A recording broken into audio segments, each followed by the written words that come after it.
Here we are down in West Cork again, fishing for wrasse today on what is a damp and cold November morning. Wrasse are one of the few species in Ireland that will feed throughout the day in bright sunshine. Usually, sadly we don't have any of that today. Sorry, I'm just watching the rods here now and getting a couple of bites. Yeah, we don't have any of that sunshine today anyway. It's fairly dull and overcast. I was meant to be fishing on the rocks this morning, but there's a bit of a swell, a bit more than was forecast, so I'm on the comfort of a pier instead. We have quite a few different wrasse species here in Ireland. I'd be hoping today to catch corkwing wrasse and ballan wrasse. It's ragworm I'm using as bait, and the ones that I have been in the fridge for a little bit longer than I would like. So they're gone beyond their best, but they're perfect bait in that condition for corkwing wrasse. Now I would assume I'll catch a couple of ballans here as well today. So they're the main two species I'll be targeting. The other species that you'd be likely to encounter off the shore would be smaller ones like gold cinny wrasse, rock hook wrasse.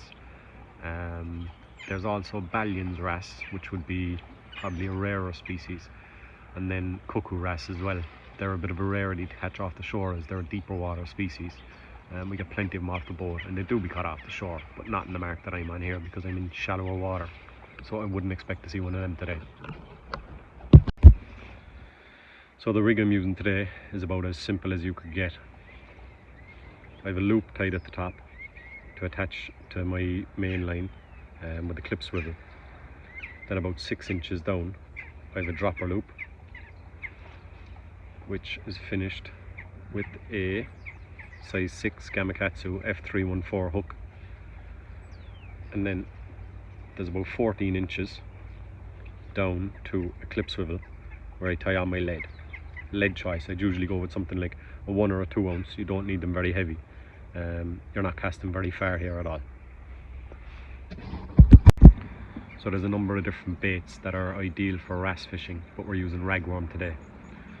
So there's a section of rag that I have attached to my hook already. You can see it there. And we're just ready to have a cast here now. You see the usual wrasse bite here now on the longer rod. Very sharp, jagged bites. I'm just waiting for that rod now to bend over. So thankfully it didn't take too long to get the target species. So here we are, first cast, a nice corkwing wrasse. So I'll just give a quick rundown of the gear that I usually carry now when I'm going wrasse fishing. I travel light as I can. I usually carry a backpack, throw it over your shoulder and climb down rocks and things. The wrasse marks are usually fairly inaccessible, and the harder they are to get the better they fish usually. So I have my bait in small containers here, a couple of floats and things over there. I'm not using floats today. I might get into the float fishing a little bit more one of the days when I'm going fishing for ballan wrasse specifically. So I have my rucksack, a range of hooks, clip swivels and just rig swivels.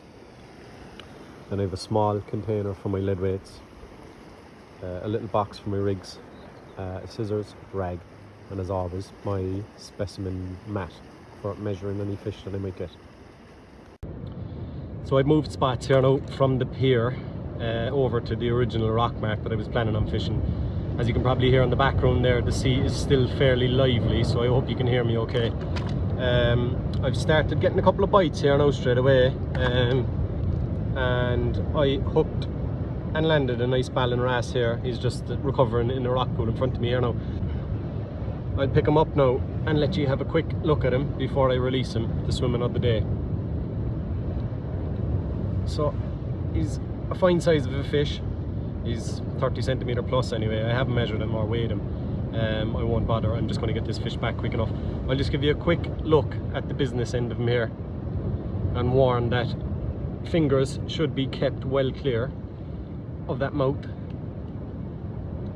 As you can see, the teeth inside, they are designed for crushing limpets and mussels and hardback crabs and other bits and pieces that they find attached to the rocks and in around the pools and kelp and all that.